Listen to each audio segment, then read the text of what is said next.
mbokki assalaamualeykum wa rahmatullahi taala wa barakatuhu. tey di guddik juróomeelu fan ci weeru koor bi.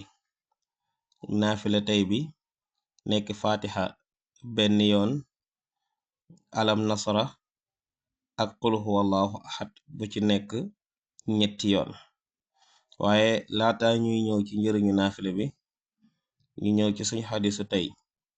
yonent bi sallallahu alayhi wa sallama daf ñu doon dénk lu bari dëkkandoo, ndax neena ma zaala jibrilu yusini bi jaarin xata zannantu annahu sayuris. neena jibril daf ma daan dénk sama digganteek samay dëkkandoo ba ma foog ne sax dëkkandoo dana donn mbokki dëkkandoom. te wax na feneen nit ne man kaana yuminu billahi wal yawmil aaxiri fala yuzi jaarahu. képp koo xam ne gëm na yàlla, gëm na yawmal xiyaam muy bés bu mujj ba, neena bu mu lor mukk dëkkandoom.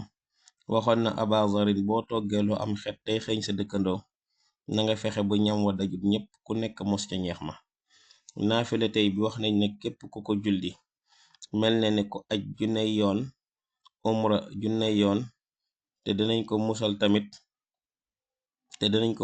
ci ak ñàkk, te danañ ko musal tamit ci te des na dolli wërsëkam, te danañ ko fegal tamit maanaam metitu dee, te danañ ko fegal metitu bàmmeel, danañ ko yokkal wërsëkam, yokkal ko ay darajaam, te fam toogoon di naafila balaa fa jóg suñ boroom dana ko jéggal bépp bàkkaaram, defal koy tiyaaba koo xam ne dafa faatu ci jihaad, defal koy tiyaaba tamit koo xam ne dafa teewee jëf yu baax yu bare bari.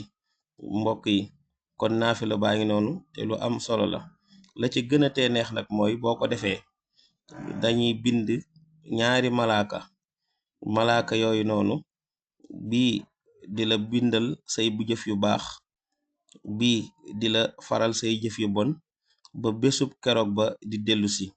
wax nañ ne diggante boobu lu fa malaaka yooyu jaamu, tiyaaba jooju yow lañ koy bindal ci sa téerey jëf. te boo faatoo dañ lay ubbil buntu àjjana yi ci sa bàmmeel, ngay xéewloo ci xéewlu àjjana yi ba keroog bés pénc.